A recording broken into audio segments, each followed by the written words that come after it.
1 Raja-Raja bab 15. Pada tahun ke-18 zaman pemerintahan Raja Yerobeam anak Nebat, Abiam menaiki takhta atas Yehuda. 3 tahun lamanya dia bertakhta di Yerusalem. Nama ibunya ialah Maakah anak Abisalom. Dia mengikuti segala dosa yang telah dilakukan ayahnya sebelumnya. Hatinya tidak tulus kepada Tuhan Allahnya seperti hati Daud leluhurnya. Tetapi karena Daud, maka Tuhan Allahnya mengurniakan sebuah pelita kepadanya di Yerusalem dengan mengangkat anaknya untuk menggantikannya, serta dengan meneguhkan Yerusalem. Lantaran Daud telah melakukan apa yang benar di mata Tuhan dan tidak menyimpang daripada segala yang diperintahkannya seumur hidupnya, kecuali dalam perkara Uria, orang Het itu.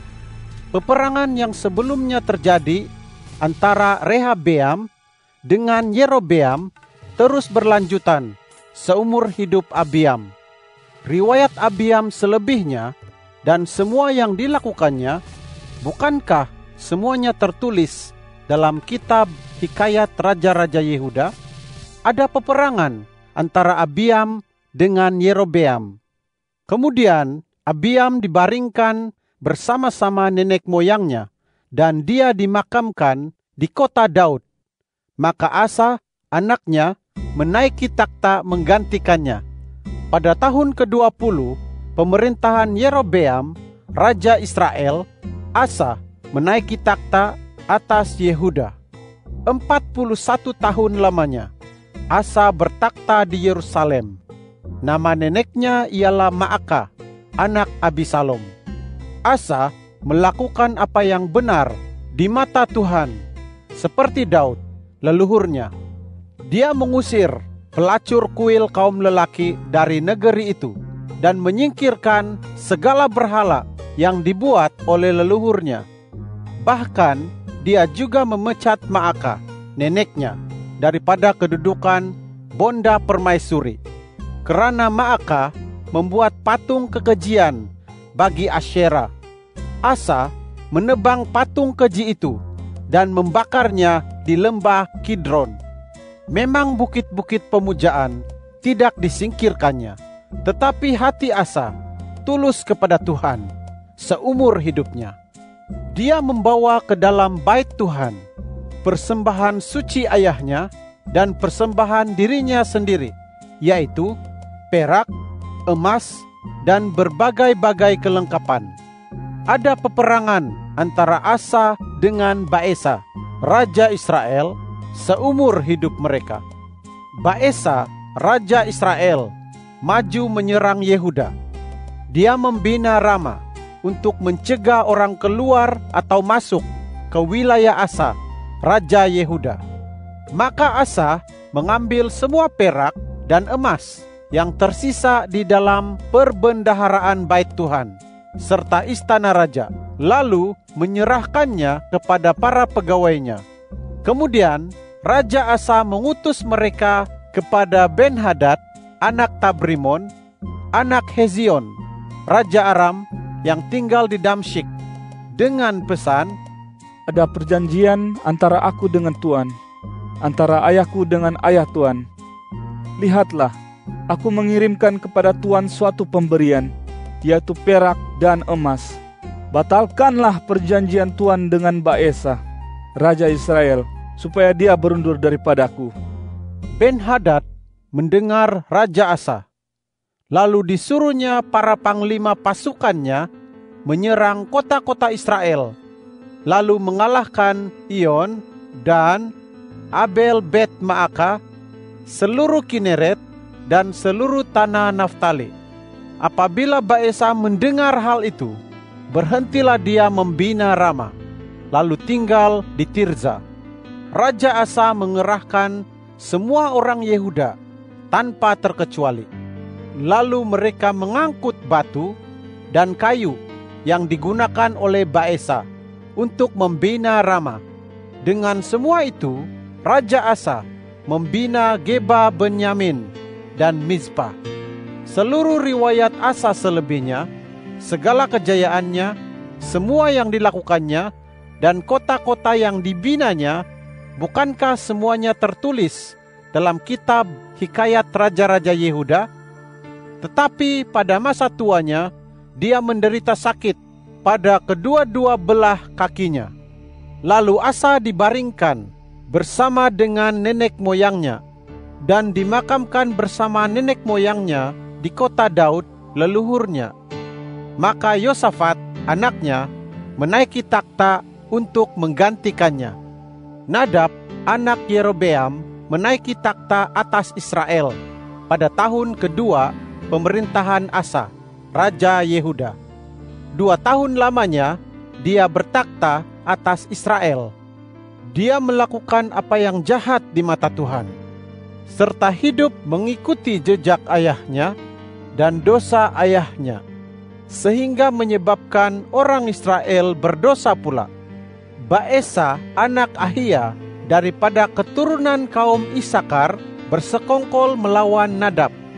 Pada waktu Nadab dan seluruh Israel mengepung Gibeton, dia dibunuh oleh Baesa di Gibeton, wilayah orang Filistin. Peristiwa itu terjadi pada tahun ketiga zaman pemerintahan Asa, Raja Yehuda. Maka Baesa menaiki takhta untuk menggantikan Nadab. Sebaik sahaja menaiki takhta, dia menumpaskan seluruh keluarga Yerobeam. Tidak ditinggalkannya bagi Yerobeam seorang pun yang bernyawa. Dia memunahkan kesemuanya, selaras dengan firman yang disampaikan Tuhan dengan perantaraan hambanya Ahia orang Silo itu. Hal itu terjadi karena dosa-dosa Yerobeam yang dilakukannya sendiri, dan yang menyebabkan orang Israel pun turut berdosa, dan karena dia membangkitkan murka Tuhan, Allah Israel. Riwayat Nadab selebihnya dan semua yang dilakukannya, bukankah semuanya tertulis dalam kitab Hikayat Raja-Raja Israel? Ada peperangan antara Asa dengan Baesa, Raja Israel, seumur hidup mereka. Pada tahun ketiga zaman pemerintahan Asa, Raja Yehuda, Baesa anak Ahia bertakhta atas seluruh Israel di Tirza. Selama 40 tahun dia bertakhta. Dia melakukan apa yang jahat di mata Tuhan, serta hidup mengikuti jejak Yerobeam dan mengikuti dosanya, yang menyebabkan orang Israel turut berdosa. 2 Tawarik bab 13. Pada tahun ke-18 zaman pemerintahan Raja Yerobeam, Abia menaiki takhta atas Yehuda. 3 tahun lamanya dia bertakhta di Yerusalem. Nama ibunya ialah Mikaya anak Uriel dari Gibea. Kemudian terjadi peperangan antara Abia dengan Yerobeam. Abia memulai perang dengan pasukan kesatria perang sebanyak 400.000 orang pilihan, sedangkan Yerobeam mengatur barisan perangnya untuk melawan Abia dengan 800.000 orang pilihan, para kesatria yang gagah perkasa. Lalu Abia berdiri di gunung Zemaraim yang terletak di pergunungan Efraim dan berkata, "Dengarlah aku, wahai Yerobeam dan semua orang Israel. Tidakkah kamu tahu bahwa Tuhan Allah Israel telah mengurniakan kuasa atas kerajaan Israel kepada Daud dan keturunannya untuk selama-lamanya dengan suatu perjanjian garam? Tetapi Yerobeam anak Nebat, hamba Salomo anak Daud, bangkit memberontak melawan tuannya. Para bangsat, yaitu orang Dursila, bergabung dengannya, lalu mereka memantapkan diri untuk melawan Rehabeam anak Salomo.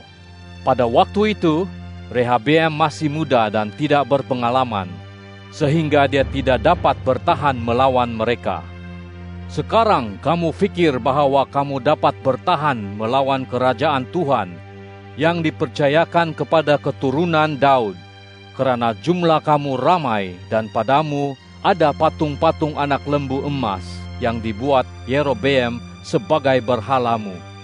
Bukankah kamu telah menyingkirkan imam-imam Tuhan, Bani Harun dan Bani Lewi, lalu mengangkat bagimu imam-imam seperti bangsa-bangsa negeri lain? Sesiapapun yang datang membaktikan diri dengan membawa seekor lembu jantan muda dan 7 ekor domba jantan dijadikan imam untuk sesuatu yang bukan Allah. Tetapi bagi kami, Tuhan ialah Allah kami, dan kami tidak meninggalkan Dia.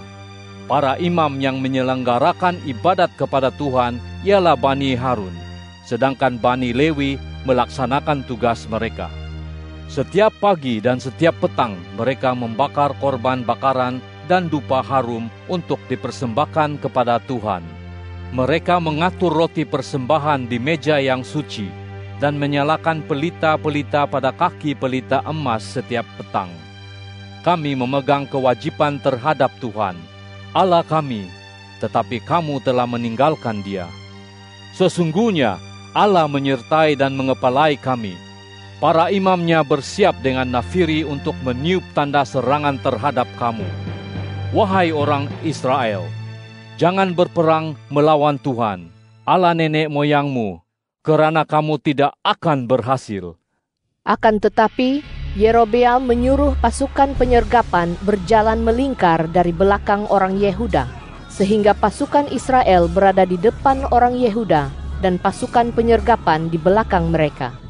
Ketika orang Yehuda menoleh, tampak bahwa mereka harus menghadapi peperangan itu dari depan dan dari belakang. Mereka pun berseru kepada Tuhan, sementara para imam meniup nafiri.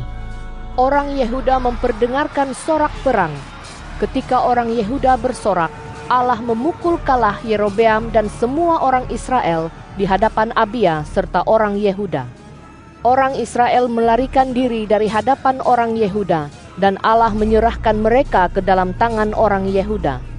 Abia dan pasukannya mengalahkan mereka dengan pembantaian besar-besaran, hingga daripada Israel tewas terbunuh 500.000 orang pilihan.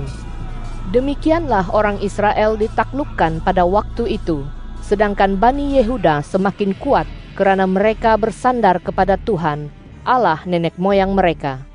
Abia mengejar Yerobeam dan merebut beberapa kota daripadanya, yaitu Betel, Yesana, dan Efron, semuanya dengan kampung-kampungnya. Yerobeam tidak pernah mendapat kekuatan lagi pada zaman Abia. Akhirnya Tuhan menghukum dia, sehingga dia mati. Abia semakin kuat. Dia memiliki 14 orang istri dan dikurniai 22 orang anak lelaki, serta 16 orang anak perempuan. Riwayat Abia yang selebihnya, jalan hidupnya dan perkataan-perkataannya tertulis dalam kitab sejarah Nabi Ido. 2 Tawarik bab 14. Lalu Abia dibaringkan bersama-sama nenek moyangnya dan dia dimakamkan di kota Daud. Maka Asa, anaknya, menaiki takhta menggantikannya. Pada zamannya, negeri itu sentosa 10 tahun lamanya. Asa melakukan apa yang baik dan benar di mata Tuhan Allahnya. Dia menyingkirkan mazbah-mazbah bangsa asing serta bukit-bukit pemujaan. Dihancurkannya tiang-tiang berhala dan ditebangnya patung-patung Asyera. Diperintahkannya orang Yehuda untuk mencari hadirat Tuhan, Allah nenek moyang mereka, dan untuk melaksanakan hukum serta perintahnya. Kemudian dia menyingkirkan bukit pemujaan dan mazbah pembakaran dupa dari semua kota di Yehuda. Di bawah pemerintahannya kerajaan itu sentosa. Dia membina kota-kota berkubu di Yehuda karena negeri itu sentosa. Tidak ada yang memeranginya pada tahun-tahun itu. Tuhan memang mengurniakan ketenteraman kepadanya. Katanya kepada orang Yehuda, "Mari kita bangunkan kota-kota ini dan mengelilinginya dengan tembok, menara, pintu, serta palang. Negeri ini masih milik kita karena kita mencari hadirat Tuhan, Allah kita. Kita telah mencari hadirat-Nya dan Dia mengurniai kita ketenteraman di segala penjuru." Maka mereka pun melaksanakan pembinaan itu dan berhasil baik. Pasukan Asa berjumlah 300.000 orang dari Yehuda yang membawa perisai besar dan tombak, serta 280.000 orang daripada Benyamin yang membawa perisai kecil dan pandai melenturkan busur. Mereka semua kesatria yang gagah perkasa. Suatu kali, Zerah orang Kush maju menyerang mereka dengan pasukan sebanyak 1.000.000 orang dan 300 buah rata hingga ke Maresa. Asa maju menghadapinya. Kedua-dua pihak mengatur barisan perang di lembah Zefata dekat Maresa. Lalu Asa berseru kepada Tuhan, Allahnya. Katanya, Ya Tuhan, selain Engkau tidak ada yang dapat menolong, yang tidak berdaya menghadapi yang kuat. Tolonglah kami, ya Tuhan, Allah kami, kerana kami bersandar kepadamu dan dengan nama-Mu lah kami maju melawan pasukan ini. Ya Tuhan, Engkaulah Allah kami, jangan biarkan manusia menang melawan Engkau. Maka Tuhan memukul kalah kalangan Kush itu di hadapan Asa dan di hadapan orang Yehuda, sehingga pasukan orang Kush itu lari. Asa dan pasukan yang menyertainya mengejar mereka sampai ke Gerar. Berguguranlah orang Kush itu sehingga tidak ada lagi yang hidup, kerana mereka dihancurkan di hadapan Tuhan dan di hadapan pasukannya. Orang Yehuda mengangkut banyak sekali jarahan. Mereka mengalahkan semua kota di sekeliling Gerar, kerana rasa takut daripada Tuhan menimpa mereka. Mereka menjarah semua kota itu, kerana ada banyak barang rampasan di situ. Mereka juga menyerang perkemahan para penternak dan menggiring banyak kawanan domba serta unta. Setelah itu, mereka kembali ke Yerusalem. 2 Tawarik bab 15. Pada suatu waktu, Roh Allah turun ke atas Azaria anak Oded. Dia pun pergi menghadap Asa dan berkata kepadanya, Dengarlah aku, wahai Asa dan semua orang Yehuda serta orang Benyamin. Tuhan berserta dengan kamu apabila kamu berserta dengan Dia. Jika kamu mencari hadirat-Nya, Dia akan berkenan ditemukan olehmu. Tetapi jika kamu meninggalkannya, Dia pun akan meninggalkan kamu. Lama sekali orang Israel hidup tanpa Allah yang benar, tanpa ajaran para imam, dan tanpa hukum Taurat. Namun demikian, dalam kesesakan mereka berbalik kepada Tuhan, Allah Israel. Mereka mencari hadirat-Nya dan Dia berkenan ditemukan mereka. Pada masa itu, orang tidak aman keluar masuk, kerana kekacauan besar melanda semua penduduk di setiap negeri. Bangsa menghentam bangsa, dan kota melawan kota, kerana Allah mengacaukan mereka dengan segala macam kesesakan. Tetapi kamu, kuatkanlah hatimu. Jangan biarkan tanganmu menjadi lemah, kerana ada pahala bagi pekerjaanmu. Setelah Asa mendengar kata-kata dan nubuat daripada Nabi Azaria anak Oded itu, dia menguatkan hatinya dan menjauhkan patung-patung berhala yang keji dari seluruh tanah Yehuda, Benyamin, dan dari kota-kota yang direbutnya di pergunungan Efraim. Dipugarnya mazbah Tuhan yang ada di depan serambi bait Tuhan. Lalu dikumpulkannya semua orang Yehuda, orang Benyamin, dan para pendatang dari Efraim, Manasye, serta Simeon yang tinggal bersama-sama mereka, kerana ramai orang dari Israel yang membelot kepadanya ketika mereka melihat bahwa Tuhan Allahnya menyertai dia. Mereka berkumpul di Yerusalem pada bulan ketiga dalam tahun ke-15 zaman pemerintahan Asa. Pada hari itu, hasil jarahan yang dibawa pulang mereka disembelih sebagai korban untuk dipersembahkan kepada Tuhan, yaitu 700 ekor lembu dan 7.000 ekor domba. Mereka mengadakan perjanjian untuk mencari hadirat Tuhan, Allah nenek moyang mereka, dengan segenap hati dan dengan segenap jiwa. Sesiapapun yang tidak mahu mencari hadirat Tuhan, Allah Israel harus dihukum mati, baik kecil maupun besar, baik lelaki maupun perempuan. Mereka bersumpah setia kepada Tuhan dengan suara yang nyaring, dengan sorak-sorai, dan dengan bunyi nafiri serta sangkakala. Semua orang Yehuda bersuka cita atas sumpah itu, karena dengan segenap hati mereka telah bersumpah setia dan dengan keinginan yang bulat mereka mencari hadirat-Nya. Tuhan berkenan untuk ditemukan mereka dan Dia mengurniakan ketenteraman kepada mereka di segala penjuru. Raja Asa bahkan memecat Maakah, neneknya, daripada kedudukan bonda permaisuri, karena Maakah membuat patung kekejian bagi Asyera. Asa menebang patung keji itu, menumbuknya, dan membakarnya di lembah Kidron.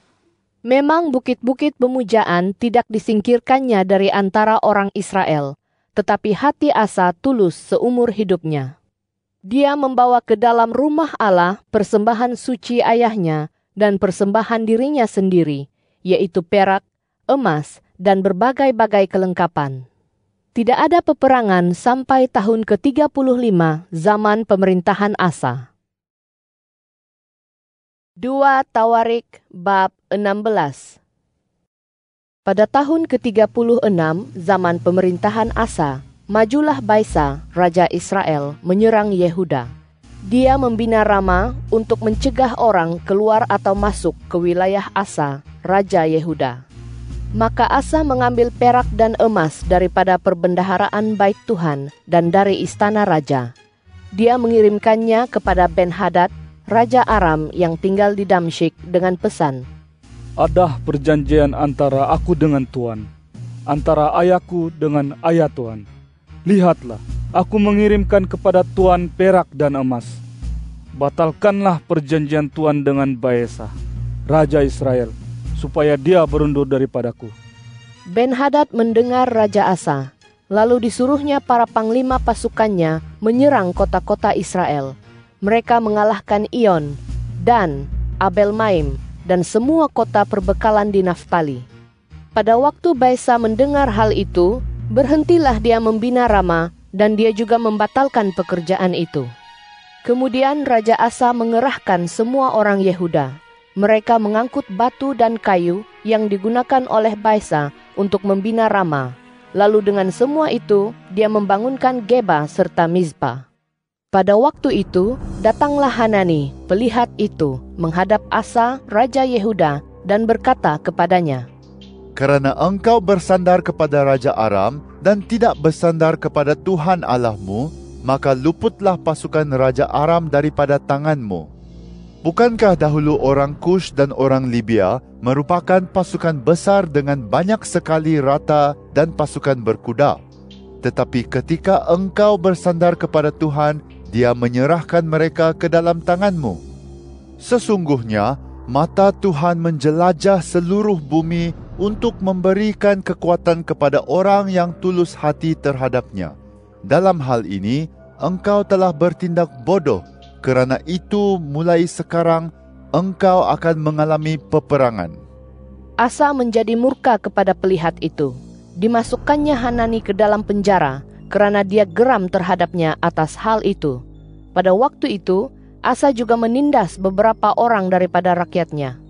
Riwayat Asa dari awal sampai akhir, semuanya tertulis dalam kitab Raja-Raja Yehuda dan Israel. Pada tahun ke-39 zaman pemerintahannya, Asa menderita sakit pada kedua-dua belah kakinya. Penyakitnya itu bertambah parah. Akan tetapi, dalam kesakitannya, dia tidak mencari pertolongan Tuhan, melainkan pertolongan para tabib. Lalu Asa dibaringkan bersama-sama nenek moyangnya. Dia mati pada tahun ke-41 zaman pemerintahannya. Dan dia dimakamkan di permakaman yang telah digalinya bagi dirinya di kota Daud. Jenazahnya dibaringkan di atas perbaringan yang penuh dengan rempah ratus dan wangi-wangian yang dicampurkan menurut kepandaian tukang rempah ratus. Api yang sangat besar dinyalakan untuk menghormatinya.